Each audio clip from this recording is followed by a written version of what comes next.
Assalamu alaikum wa rahmatullah. Yes. Bismillahir Rahmanir Rahim. Alhamdulillah Rabbil Alameen. Wa sallallahu ala Muhammad wa alihi at-tahirin. Allahumma salli ala Muhammad wa ali Muhammad. Wa idha sa'alaka ibadi anni fa inni gharib. أجيب دعوة الداء إذا دعان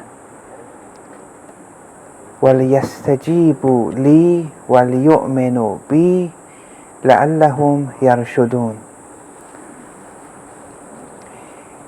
In this verse of the Holy Quran, Allah is using the first person singular 7 times, and this is unique amongst the verses of the Quran. The first person singular meaning I. Allah is saying I or me. And when my servants, the translation of the verse, and when my servants ask you, anni, concerning me, that's 2. فَإِنِّي قَرِيب, verily I am near, that's 3. أُجِيبُ, I answer, that's 4.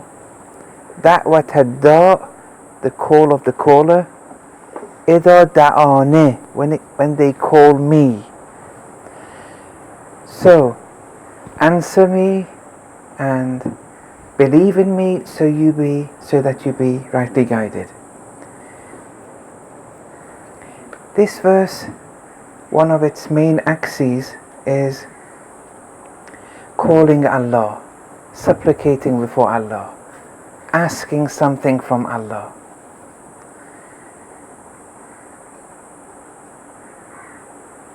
And it gives 2 prerequisites if you want your du'as to be accepted. It gives 2 prerequisites. If these 2 prerequisites are abided by, your dua will be accepted. Ujibu da'wat ad-da', that I will answer the call of the caller, or the invocation of the invoker, or the supplication of the supplicator. But I will answer. إِذَا دَعَانَ, if they call me. Now look, it says, now this is a divine promise here. Allah is saying, I'm going to answer you. You call me, I'm going to answer you. So the question is, why are most of our du'as not answered? There's a problem here. We have to go back one step and see where have we gone wrong. First of all, it says, Ujibu da'wat ad-da', I answer the call of the caller. It doesn't say Ujibu da'wat al-Shia or Sunni. It doesn't say Ujibu da'wat al-Mu'min or Ujibu da'wat al-Kafir. It's used in absolute terms. No one is specified here. No group, no denomination, no creed, no religion, no one is specified. If you be a caller and you call, Allah will answer it. So the question is, all this calling that we're doing, all this invoking that we're doing, why aren't our du'as accepted? And here we have to see, what does the caller mean? Who is a da'a? That has to be understood here. Is someone who just verbally invokes something and supplicates something, does that qualify as a caller? Most definitely not, because all these people who are verbally calling out and supplicating, most of the things that they're supplicating, they're not given. So it's not a case of just verbally calling. That's not what is meant here. Because if we say that is meant, the verse becomes ineffective. Na'udhu billah. This is a promise from Allah. It's a divine promise. Ujibu da'wat ad-da'. That I will answer the call of the caller, the supplication of the supplicator. So here we have to see what is meant here by this calling. And who is the caller? Because even if you're Iblis and you call upon Allah, when Iblis said, Anzirni ila yawmi yub'athun, after the error that he committed, he said to Allah, give me a period of time until the day they're resurrected. Allah said, Qala innaka minal mundarin. You are of those who have been granted that time. Allah answered the call of the caller, and the caller was Iblis. We have to see, what does the verse mean? This is one of the secrets of the Quran. Allama Tabatabai has mentioned this in Al-Mizan. This commentary I'm giving you is Allama Tabatabai's, under the verse chapter 2, 186. So we have to see who is a caller. It's not the mental caller, because all those things we're mentally supplicating, we don't get them. It's not the verbal caller. Many things we haven't supplicated for, but we're given them. Look. We haven't verbally supplicated for them. We haven't mentally supplicated for them, but we are given them. I.e., we're a caller. So what is the reality of being a caller? This has to be understood.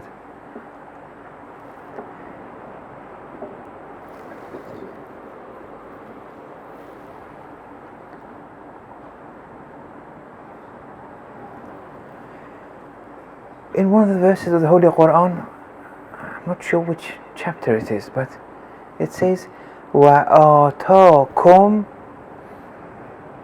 and Allah has brought forth مِنْ كُلِّ مَا سَأَلْتُمُ. This is one of those very luminous verses. Well, all the verses of the Quran are luminous, but whenever we get to understand them, they become very luminous for us. That Allah brings forth to you everything that they've asked for. Everything. So whatever you ask for, Allah has given you.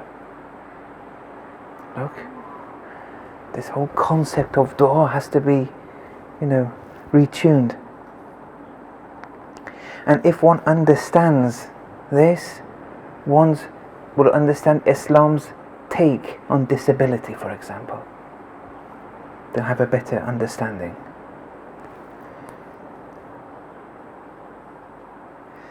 So who is a caller then? It's definitely not those who verbally or mentally recall or say something to Allah. The caller is your innate nature, your soul, the reality of your soul, not what you think in relation to your soul, not the ego. You, the real you, the innate nature of you, the soul. The thing is, sometimes the ego doesn't even allow us to be honest to ourselves. We may not know ourselves. But the soul, moment to moment, is asking Allah. And in chapter 55, verse 29, يَسْأَلُهُ مَنْ فِي السَّمَاوَاتِ وَالْأَرْضِ, that whatever is in the heavens and earth, They are asking Allah. They are calling Allah, including us. Fire calls to burn, water calls to quench, for example. The sun calls to shine, the moon reflects light. Everything is calling Allah, but everything's reality is different to one another. We too, our soul, is calling out moment to moment for things. For example, our soul wants to see, wants to hear. Even though we don't say, "Oh Allah, give us sight, give us hearing," we're given it. Because our soul wants it. So the question is, how do we know what our soul wants and doesn't want? We usually don't know the answer to that question because our ego veils the soul in the sense that the ego wants several things because of it, the ego. And that hinders one to know what one's true self is. Look, the next question is, this soul which is calling out moment to moment, how was it molded? How did it evolve? And here, for example, we have to see how our parents brought us into being and how they raised us. 9 months in gestation, for example. 2 years breastfeeding. All these with what money, in what environment, with what thinking processes. It has an effect on the child. Even actions that your ancestors may have done. And then in the first 7 years, the second 7 years, all these, there's an infinite number of factors which all play a role in moulding this soul. And it's not, only to trace it, you don't only trace it back to one's parents, to one's grandparents. Keep on going back. Actions of our ancestors pass on to the next generation, to the next generation. It's like with the physical genes, it passes physical traits from one generation to the other. We believe in spiritual genetics too, where traits and the effects of actions, they are passed on from generation to generation.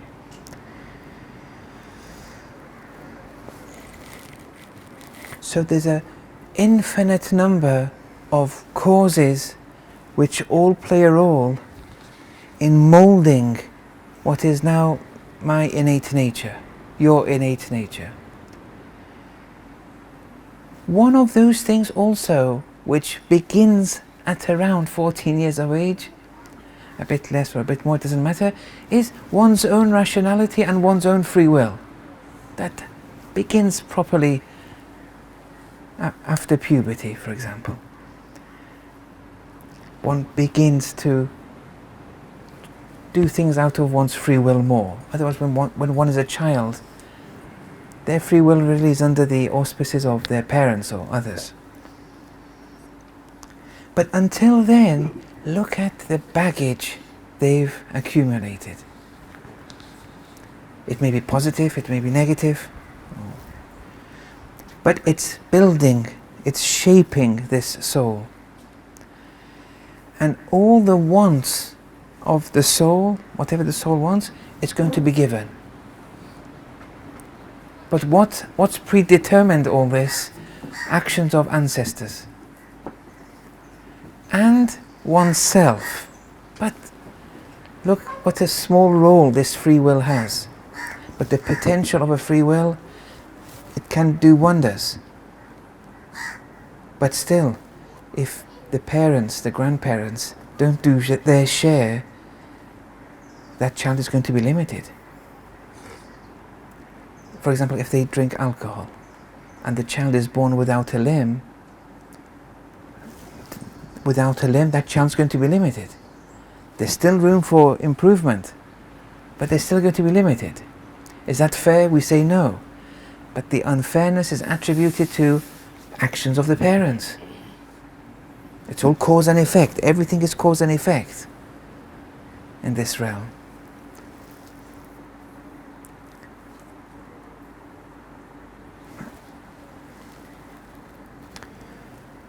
And so you don't pray for seeing, but you see. You don't pray for hearing, but you hear, because the soul wants it. But if someone is disabled, their eyesight, for example, they don't have eyesight, or their hearing is disabled, that means they don't want it. Now this is where the question of disability, according to Islam, is answered in this way. According to the Urafa, of course. The theologians may have a different understanding, that's okay. I'm just sharing with you what the Urafa say. As a result of a number of cause and effects, for whatever reason, but it's through cause and effect, someone is disabled. First of all, let's clarify that this disability is not a punishment because of what their parents did. It's cause and effect. If the parents drink, I keep on giving this analogy because it's easier to digest, but it's the same applies in spiritual terms. If they drink alcohol whilst pregnant and the child is born without a limb, being born without a limb isn't a punishment, is not a punishment. Punishment is in the hereafter, not in this dunya. It's not a punishment, it's a result of cause and effect. You did that action, this is what you're going to is going to happen like that. That's why we care for the environment. If we use a lot of CFCs, for example, we're going to pollute the environment. Not that this is a punishment given by Allah to those in future generations. It was our irresponsibility, for example. But for whatever reason now, the child or the person is not seeing, or is disabled, not hearing, for example. And they say, oh Allah, give me sight. Give me sight, give me hearing. And they pray for this. And it's okay to pray, because praying, entering dialogue, that was something, entering dialogue with Allah, irrespective of what the results were.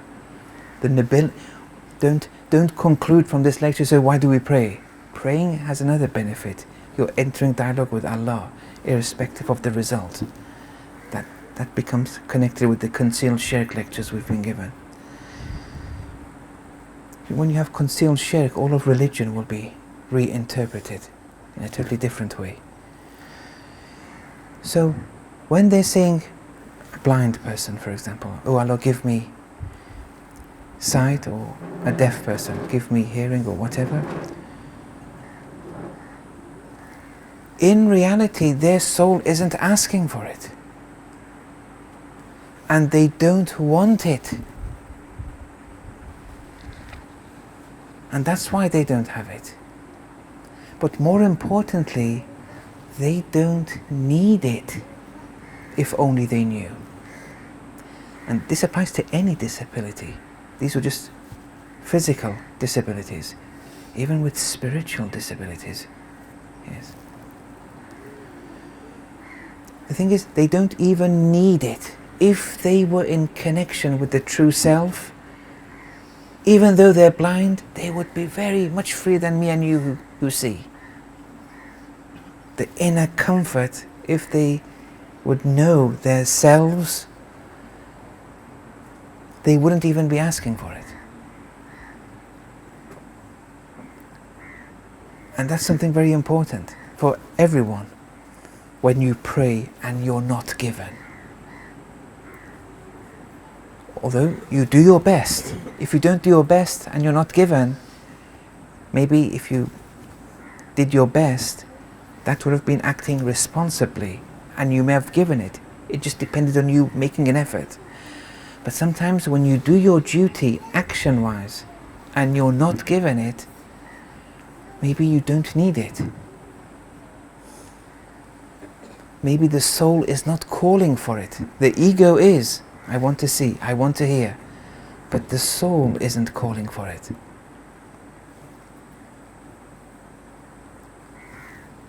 Sometimes you see that this idea that there's a number of parameters and factors and causes which lead to the moulding of the soul. You see that in a tribe or in a particular race before disseminating. You see common traits amongst them. For example, they all share certain traits because they all share that a significant number of those causes which moulded the soul. They shared that to some degree, and so many of them shared those traits. It's because of this. And so here, one of the uses of eliminating the ego is once the ego is eliminated, you will get to know your true self. You know what you want. And that's very important in adopting a lifestyle, choosing a profession. For those who don't know themselves and therefore don't know what their inner reality is asking for. Because sometimes you may say, oh, look, give me a house, and you keep on saying that. But it's not a house which the soul wants. It's tranquility, for example. But the ego is, because of stereotypes, has been diverted. Its attention has been diverted to a house because of the norms that society has brought. But actually, it's not the house that you're asking for. Or for example, marriage. They keep on getting delayed, marrying. They make an effort. Some people don't make an effort, but those who do make it, something always happens, last minute, becomes cancelled or something. They don't want to marry. Look. Now, here, when you want to choose, now for us who are drowned in our egos, how can we tell what our soul wants? Because if we find access to this, it'll be very helpful when we want to choose a profession or a lifestyle. Here, there's one of two ways. Either the ego has to go, that's very difficult. But the second way is, if you're 20, 30, 40 years old, 50, whatever, you look at your life, you analyze the life patterns that you've gone through. And you see that, for example, these are just examples again. You can think of better examples. But for example, someone wanted to start a business for the last 20 years. Every time they've come to start a business, they failed. Something happened. It means the soul wasn't asking for it, doesn't want it, and that's why it hasn't been granted to them, because they don't want it. So they go and find something else. Or you look at your life patterns, you see, from childhood I remember, I've always been doing things which were dangerous. There are some people who always go towards dangerous things, where life-threatening things. And they see a pattern with this trait, that they want it. And when you want that, you go and find a profession which is on a par with that. For example, the army.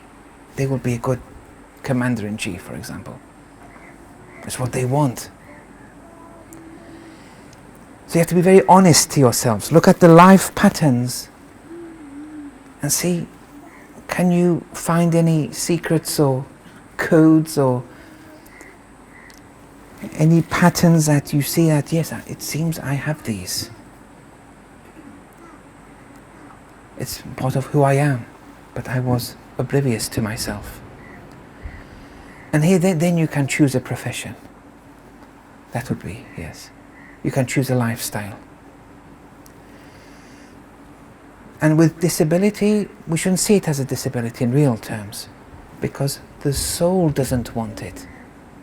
What the soul doesn't want to see, the soul doesn't want to see. If the blind, the deaf, the one without a limb, and so on and so forth, if they were in contact with the self, they wouldn't see oneself as disabled at all. They would see themselves much beyond that. Very free, independent people. They may have a disability on the outside, but inside they're much freer than those who don't have that disability. But if they're in their egos, it's difficult. They keep on asking for it and they're not given it.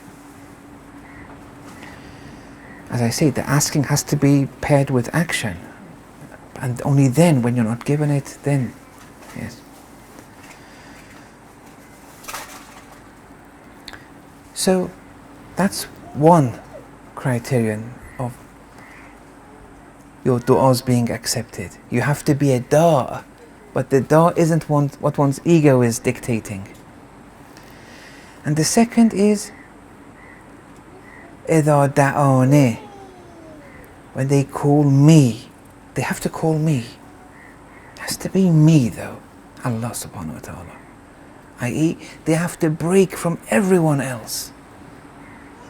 They have to detach themselves, disassociate from everything else, and only be attentive to me. If that happens, I'll give them it, whatever they want.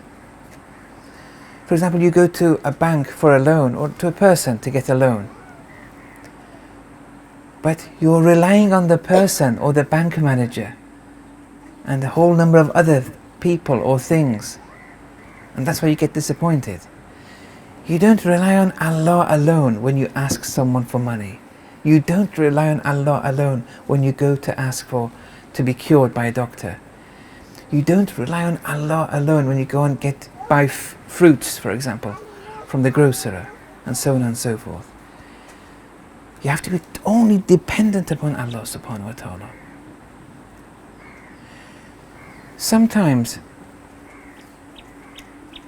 a non-believer, a Hindu, a Buddhist, or any other non-believer, they may detach from everything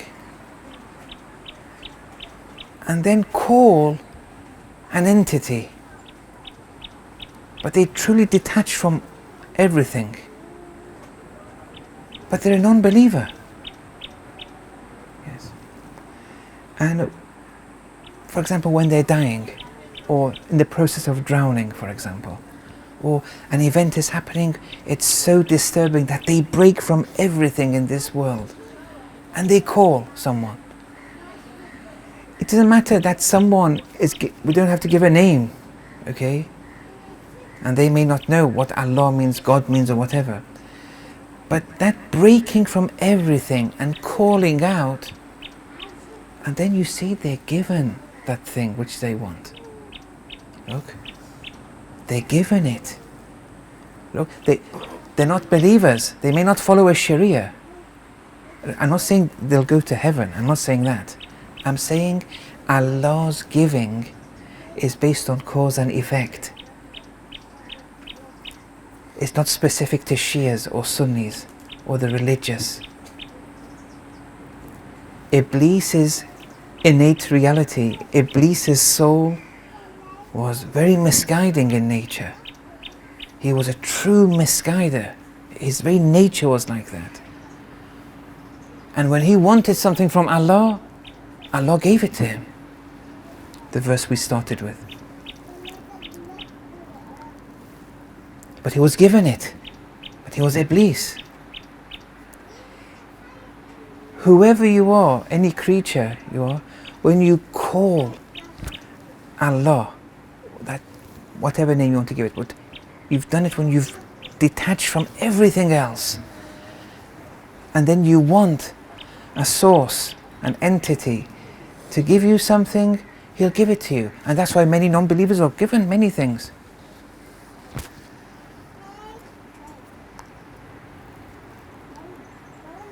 It's based on cause and effect. It's not a case of only Muslims getting whatever they want.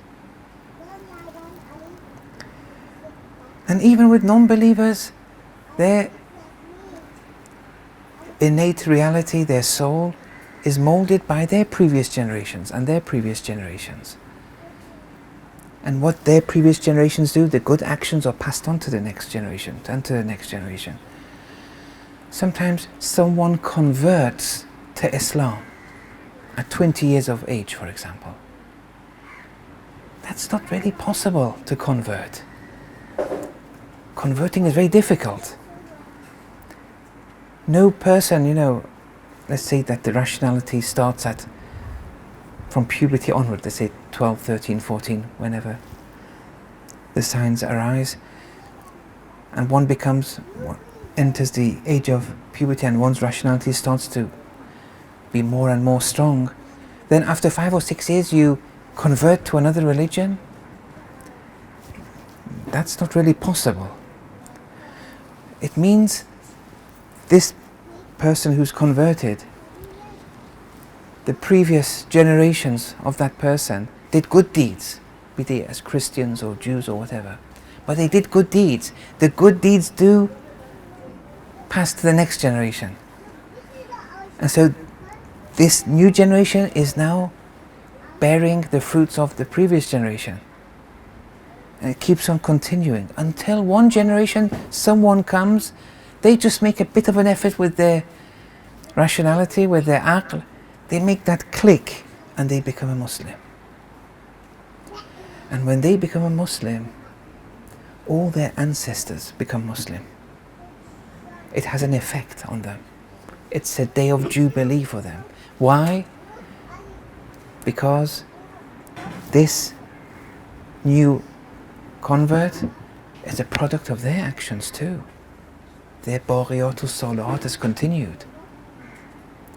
And that's why Bariyatul Salihat, children are the best righteous legacies to have.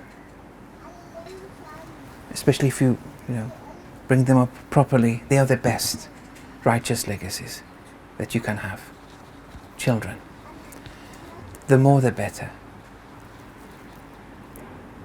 And they are part of your actions. And they can do things and you will benefit to some degree in the hereafter. I mean, if you're in hell, it doesn't mean you'll go to heaven or anything, but it means for example, punishment you have, it'll be lessened in that stage of hell that you're residing in. Or if you're in one stage of heaven, it doesn't mean with that conversion or that good deed of your child, you'll go to a much higher degree. It means the punishments relative to that stage in heaven that you are will be increased. But still, that's good. So these two are two important criteria, two important prerequisites to have in du'as. The rest are secondary things. Praying at this time, in this way, with this adab, with these etiquettes, sitting, standing, crying, on Fridays, other than Fridays, these are etiquettes, secondary things. They're important. And the importance is mainly because it provides an environment where when you're entering dialogue with Allah, it kind of increases your humility, your wretchedness, your destitution before Allah, seeing yourself as nothing. But in relation to getting what you're asking for, no. They don't have a causal role. Causal role is those two prerequisites mentioned in the verse. Alhamdulillahi Rabbil Alameen. Wa sallallahu ala Muhammad wa ala tahirin. Allahumma salli ala Muhammad. You mentioned a part where you said the children, if they do good, the ancestors will feel the effects. Yes. Vice versa is true as well, correct? No, that depends. That depends when the parent, is that the question, or you want to, that's the question? Yes.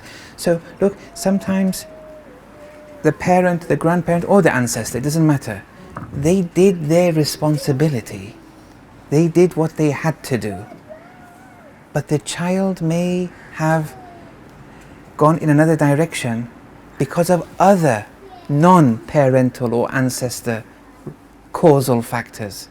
For example, a bad teacher, a bad friend, a bad education somewhere, yes. And then the child becomes, for example, ideologically compromised. That here, the parent or the grandparent or the ancestor won't suffer there, because they did their due, they did their responsibility. It's only when they failed in relation to their responsibility, and as a direct result of that, the child was misguided, then they will, yes, suffer. Another question, in part of your lecture you touched on religious pluralism. No, that wasn't religious pluralism. Actually, I tried to, that was cause and effect, and Allah giving to all people. The philosophy of why Allah gives is because whenever someone breaks from everyone else, Allah will give them, even though they don't know Allah. Okay? But religious pluralism is something else. And since this is quite a hot topic, let me just say, because religious pluralism, depending on how you define it, it can be okay. Okay? In this sense, it's okay, religious pluralism, what I'm about to say now. That we believe that the Quran,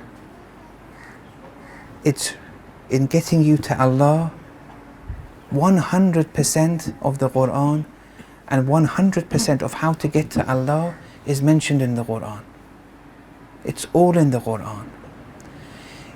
In the book of the Jews, let's say it's 70%. In the book of the Christians, let's say it's 50%. Because it's been distorted, even if they weren't distorted, it would have been less. Because some prophets are greater than other prophets. When the Quran says some prophets are greater than other prophets, it means the books of those prophets too are greater than the books of other prophets. Every divine book is a product of that divine prophet. So the route to salvation of the Quran, it's 100%. The route to salvation of the Injil, let's say 70%, if it's not distorted. The route of salvation of, let's say, the Torah is 50% if it's not distorted. If they're distorted, 70% becomes 60, let's say, or 50. 50% becomes 40 or 30, you see? Now, if I may be a Muslim and abide by 80% of the 100% which was before me, I will abide by it, and I will benefit 80%. I will lose out on 20%, but I will benefit. I acted 80% on a par with the Quran.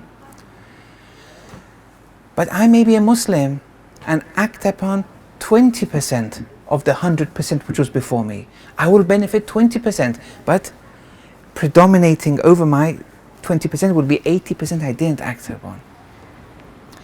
A Christian maybe have access to 50% of truth compared to what the Quran had 100%, and they act upon 40% of that. They may benefit more than us, you see.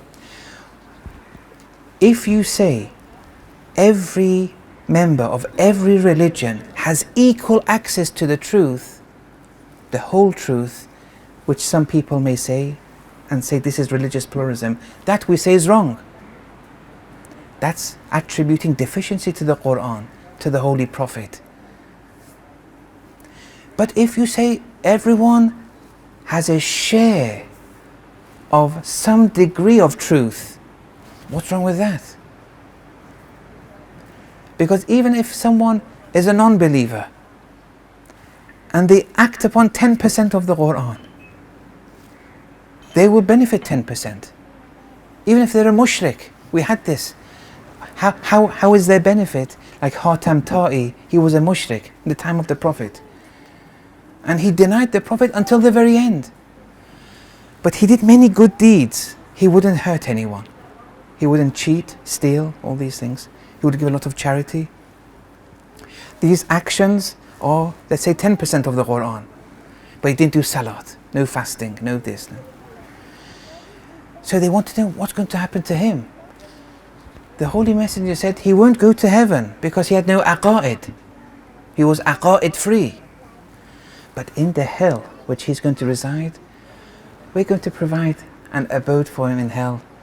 We won't let the fire reach him. Look. Many Muslims may have to burn a bit before they go to their heaven. But we'll give him a place there, and every morning, every night we'll send someone to provide sustenance. But he's in hell.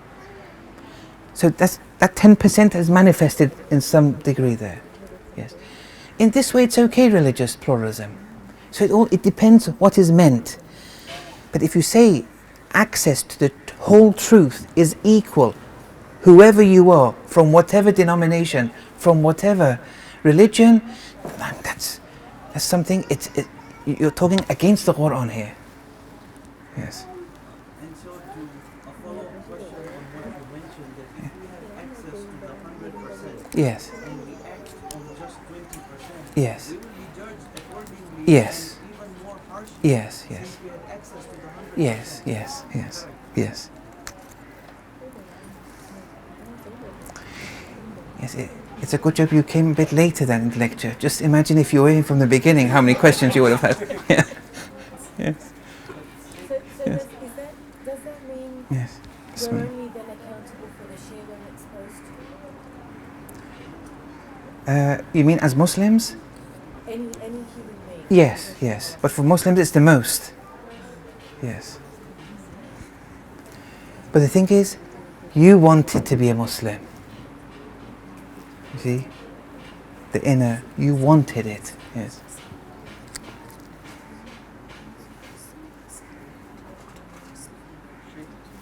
Yes. Most of the books are historical. All the books, apart from the Quran, yes. So then That reduces, it doesn't make it 0%. I'm saying even a mushrik who does humanitarian deeds, at least they may have 10% of the share of the Quran without knowing it. Yes. Yes. Bismillah. We have one tradition from Imam Baqir where a mushrik gives refuge to a Muslim in Darul Kufr. Look, just imagine in the UK, all the refugees they're accepting towards, they give all these refugees asylum. This giving asylum existed then.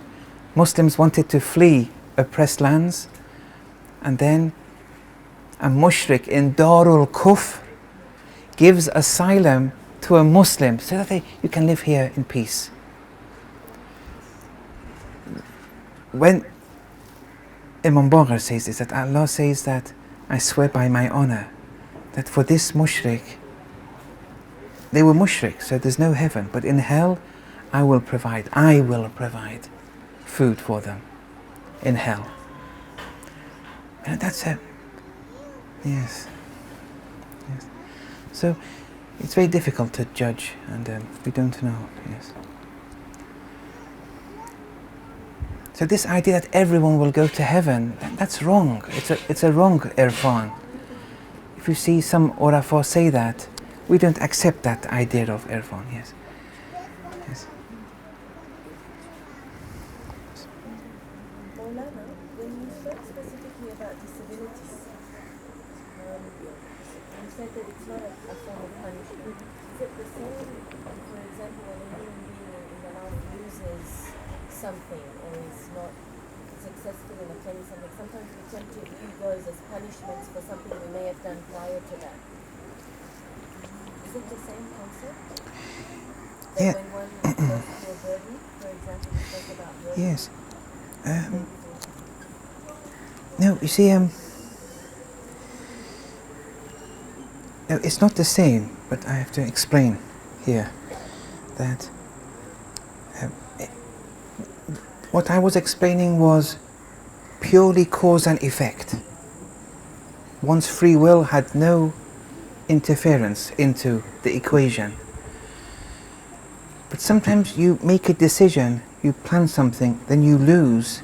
That free will has entered that. And that may be a result of not doing it properly, for example.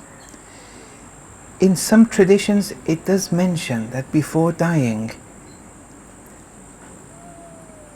in order to erase your sins, not to give you punishment, but to erase your sins, you'll lose property, you'll lose your offspring, you lose your health.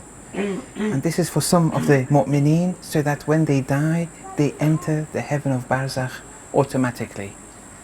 They become erased, cleansed in this world. And the opposite, for example, sometimes someone is a non-believer, but they've done a lot of good. They may be a hypocrite, but they've done a lot of good. With the munafiqeen, Allah will want to give them the rewards in this dunya, and they keep on giving rewards to them. Good children, a lot of wealth, good health, so that their rewards are given in this dunya, but when they go in the hereafter, it's going to be difficult.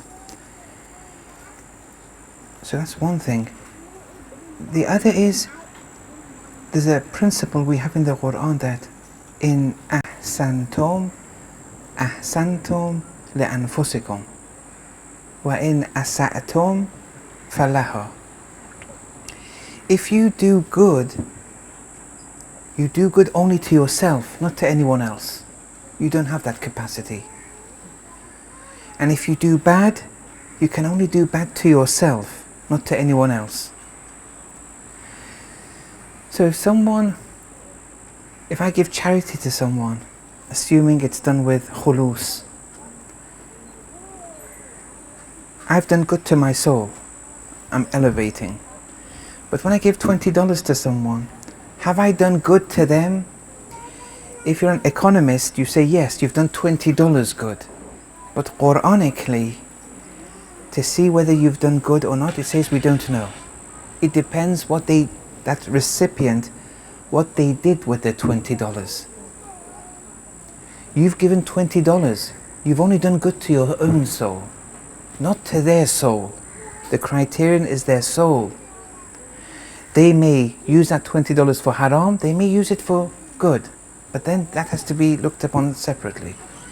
If they used it for haram, they've depressed their soul. If they've used that $20 for good, they have done good to themselves. And therefore in the Quran this principle holds. And even if you do bad, if someone steals from me or hits me or wrongs me in any way, they've wronged themselves by doing this sin of stealing or cheating or abusing. They've wronged themselves, their soul. Have they wronged me? The answer is, I don't know. We don't know yet. It depends. How did your soul counteract that action of stealing? They stole $20 from you. Did you complain, groan, make everyone's life a misery and everything? If you did, you've depressed your soul. But did you say inna lillah wa inna ilayhi raji'un and say it wasn't my money? Alhamdulillah, I'll just continue. You've elevated your soul. But this elevation or depression of the soul is in your hands. No one can depress your soul. Only you can. No one can elevate your soul. Only you can. Yes. And the hereafter is a function of one's soul. So that's why it can't be punishment, what your ancestors did coming to you. Punishment or reward, it's a function of the soul, and that's in your hands. Yes. There, yes. You mentioned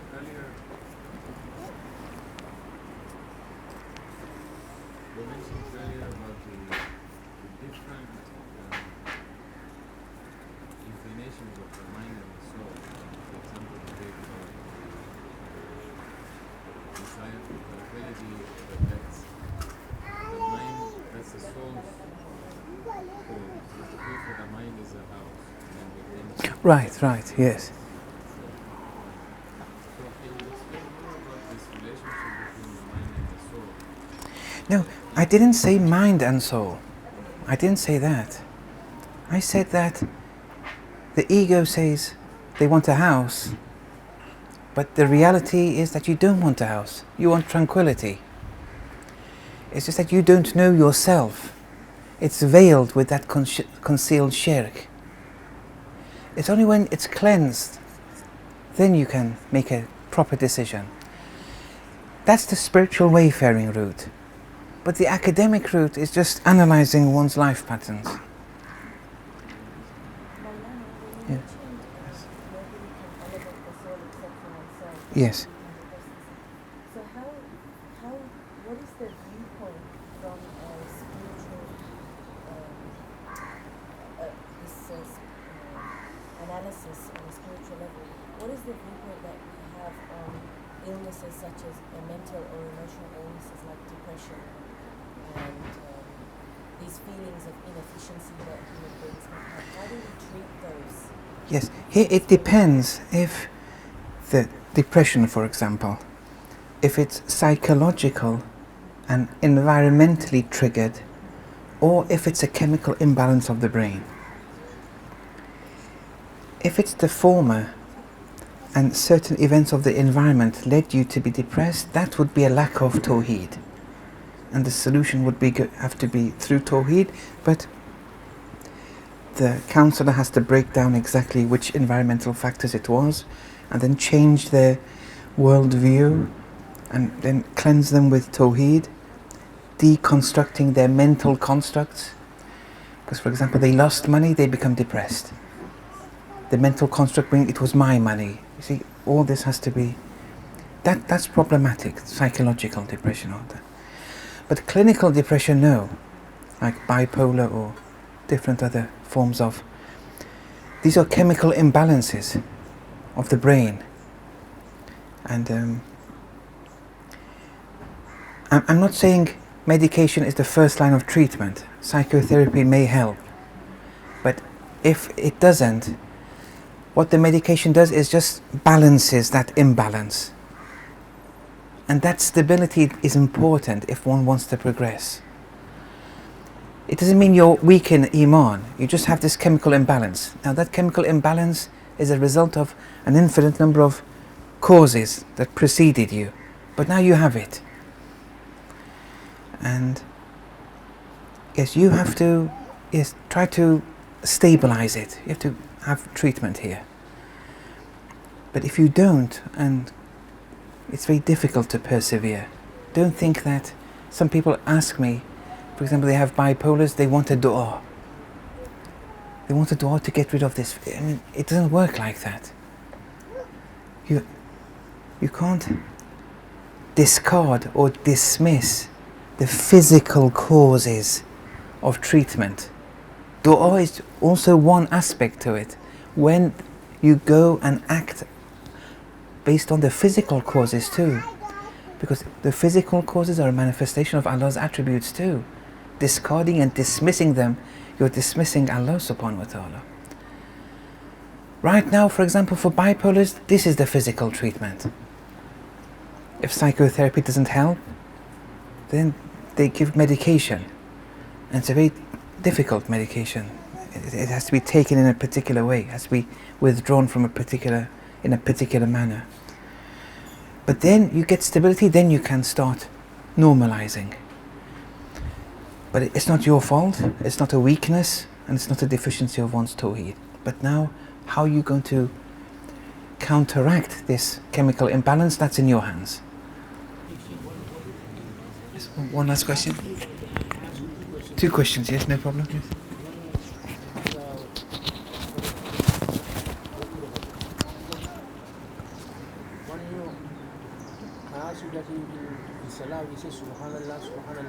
Yes. What is the philosophy of that? Yes. Subhanallah means any type of deficiency that you can imagine. Any type of deficiency. Allah is free from that.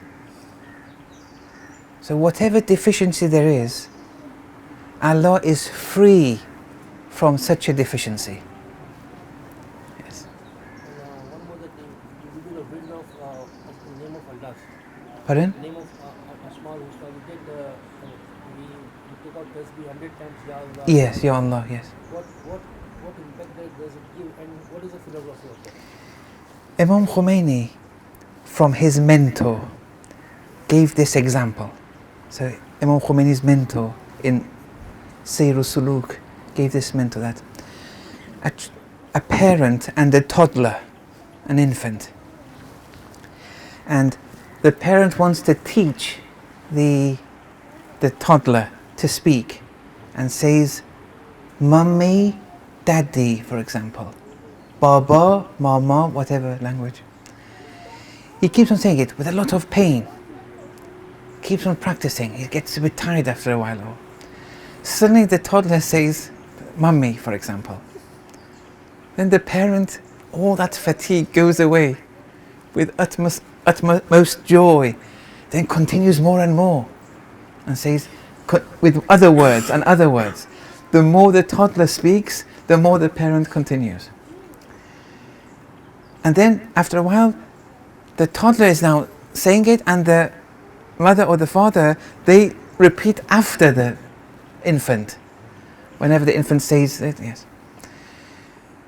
Here, the wayfarer, the verbal wayfarer, they are the parent. The toddler is the heart here. We're doing talqeen. We're inculcating the dhikr, the invocation, into the heart, like the parent does it into the toddler. But it has a lot of prerequisites. Before you do this, you have to abide by a number of prerequisites. Otherwise you won't succeed. And they mention what the prerequisites are in spiritual wayfaring. And then so you do talqeen of the heart, and then the heart opens up. And that is very important. When you say, Ya Fattah, sometimes it's a verbal thing. You're saying Fattah, but the heart, it hasn't entered the heart yet. But sometimes your heart is seeing Ya Fattah, and then you say Ya Fattah. That is important, because it's entered your heart. And that's why the salat, the adhkar, the tasbih, we're told to repeat it 5 times a day, this many times a day, 100 times the tasbih, because we're inculcating, doing talqeen into the heart. Once the reality of the dhikr enters the heart, now you're growing. 2 questions finished? Wa sallallahu ala Muhammad wa ala